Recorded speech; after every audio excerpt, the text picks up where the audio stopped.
Hello everyone, আসসালামু আলাইকুম। পেশোয়ারি রান্নার রেসিপি নিয়ে কিন্তু চলে আসছি। সবাই হয়তো এতদিনে ট্রাই করেছেন, আমি করতে পারিনি, তো আলহামদুলিল্লাহ আজকে পেশোয়ারি আমিও ট্রাই করলাম। প্রথমে গোশগুলো ধুয়ে ভালোভাবে ফ্রেশ করে একটা কড়ার ভিতরে নিয়ে নিয়েছি। এখন কিছু আলু মাঝখান দিয়ে একটু কেটে দিয়েছি। এটা ছোট হলে কাটার দরকার নেই, আমার আলুগুলি একটু বড় ছিল।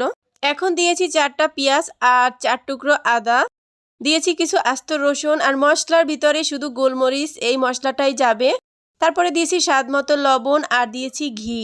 বাঙালি বলে কথা, একটু ঘি না দিলে তো আর হবেই না, তো একটু ঘি দিয়ে দিয়েছি। আরও দিয়েছি 4টা বোম্বাই মরিচ। তারপরে দিয়েছি এখানে 4-5টা টমেটো, ছোট সাইজের টমেটো দিয়েছি এখানে 4-5টা। এখন ঢাকনা দিয়ে অল্প আছে রান্না করব। কিছুক্ষণ নেড়ে চেড়ে নিব।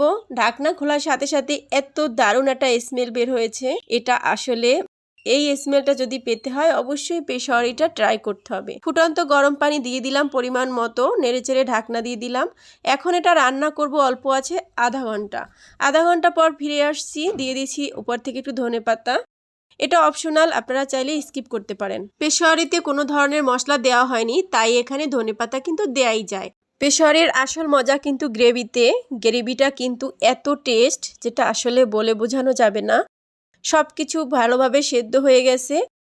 আর ঢাকনা খুলে আমি তো পুরো পাগল হয়ে গেছি কখন পেশোয়ারিটা ট্রাই করব। ফাইনালি আমার পেশোয়ারি কিন্তু একেবারে খাওয়ার জন্য রেডি। এই ছিল আজকের মতো। আল্লাহ হাফেজ।